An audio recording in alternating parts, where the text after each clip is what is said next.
Halo, Assalamualaikum warahmatullahi wabarakatuh. Pada materi kali ini kita akan membahas tentang perdagangan antar daerah atau antar pulau dan perdagangan internasional. Nah, sebelum mulai, yuk siapkan buku catatan kalian. Apa sih perdagangan itu? Nah, perdagangan adalah kegiatan tukar-menukar barang atau jasa berdasarkan kesepakatan bersama tanpa ada unsur pemaksaan. Sedangkan perdagangan antar pulau adalah perdagangan yang dilakukan oleh penduduk atau lembaga suatu pulau atau daerah dengan lembaga atau penduduk suatu pulau atau daerah lain dalam batas nasional yang sama berdasarkan keputusan bersama tanpa adanya paksaan. Awal terjadinya perdagangan antar daerah atau pulau adalah adanya perbedaan sumber daya yang dihasilkan oleh setiap daerah atau pulau. Misalnya, Pulau Jawa memiliki komoditi bidang pertanian, sedangkan Pulau Sumatera sebagai komoditi daerah pesisir memiliki komoditi utama berbagai kekayaan laut. Nah, tujuan perdagangan antar pulau atau daerah apa saja ya? Yang pertama adalah memperoleh keuntungan. Jadi, tujuan utama dilakukan perdagangan antar pulau adalah untuk memperoleh keuntungan. Keuntungan diperoleh dari selisih antara harga beli dengan harga jual. Yang kedua adalah memperluas jangkauan pasar. Perdagangan sampai keluar daerah atau luar pulau dapat memperluas jangkauan pasar. Jangkauan pasar yang dimaksud adalah jumlah konsumen yang mengonsumsi barang tersebut semakin banyak dan tersebar di berbagai daerah. Berikut faktor pendorong perdagangan antar pulau atau daerah. Yang pertama, perbedaan faktor produksi yang dimiliki. Misalnya, daerah Kabupaten Wonosobo, Jawa Tengah dengan tanah yang subur lebih mungkin memproduksi sayur mayur lebih banyak dan menjualnya sampai keluar daerah dibandingkan misalnya daerah Gunung Kidul, Yogyakarta. Yang kedua, perbedaan tingkat harga antar daerah. Contohnya, di daerah yang kaya akan buah durian, harga durian pasti lebih murah dari daerah lain yang hanya sedikit memiliki pohon penghasil durian. Hal ini juga akan mendorong adanya perdagangan antar daerah. Selanjutnya, manfaat perdagangan antar pulau atau antar daerah. Yang pertama, menyediakan alternatif alat pemuas kebutuhan bagi konsumen.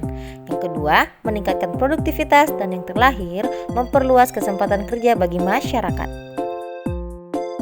Apa sih perdagangan internasional itu? Jadi, perdagangan internasional merupakan perdagangan yang dilakukan oleh suatu negara dengan negara lain seperti ekspor dan impor barang. Ada yang bingung membedakan ekspor dan impor? Ekspor merupakan kegiatan menjual barang atau produk ke luar negeri. Sedangkan impor merupakan kegiatan membeli barang dari luar negeri.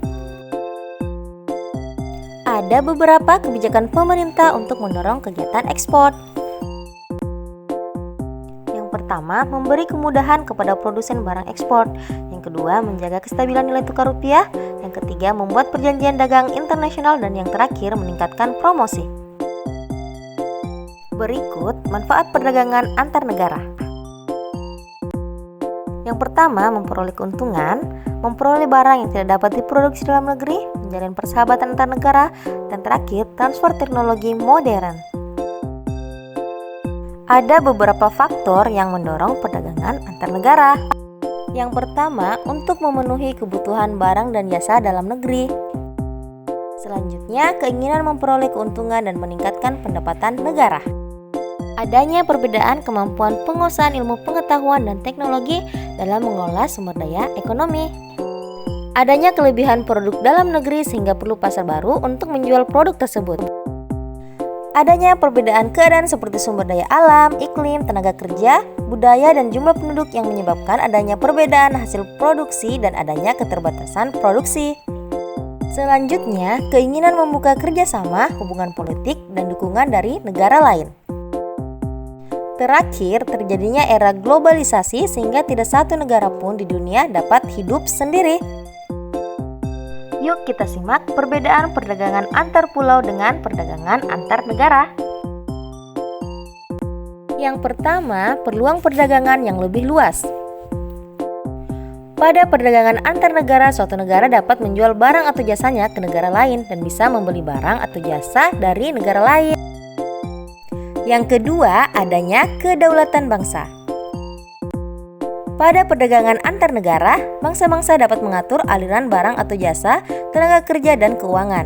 Negara-negara menunjukkan kedaulatannya di sini. Sementara di perdagangan domestik, aliran perdagangan berjalan secara bebas tanpa regulasi yang berarti dari negara. Terakhir, penggunaan kurs tukar. Dalam melakukan perdagangan antar negara, negara-negara menggunakan kurs tukar yang berbeda-beda. Ini berbeda dengan perdagangan domestik yang hanya menggunakan satu kurs tukar. Perdagangan antar negara juga membutuhkan sistem keuangan antar negara yang dapat memastikan kelancaran aliran mata uang ini. Untuk mendukung perdagangan-perdagangan di Indonesia, perlu dikembangkan sektor yang potensial untuk mendukung perdagangan, yaitu ekonomi maritim dan agrikultur. Nah, demikianlah materi kita hari ini. Terima kasih dan sampai bertemu pada materi selanjutnya. Jangan lupa like, komen, dan subscribe. Wassalamualaikum warahmatullahi wabarakatuh.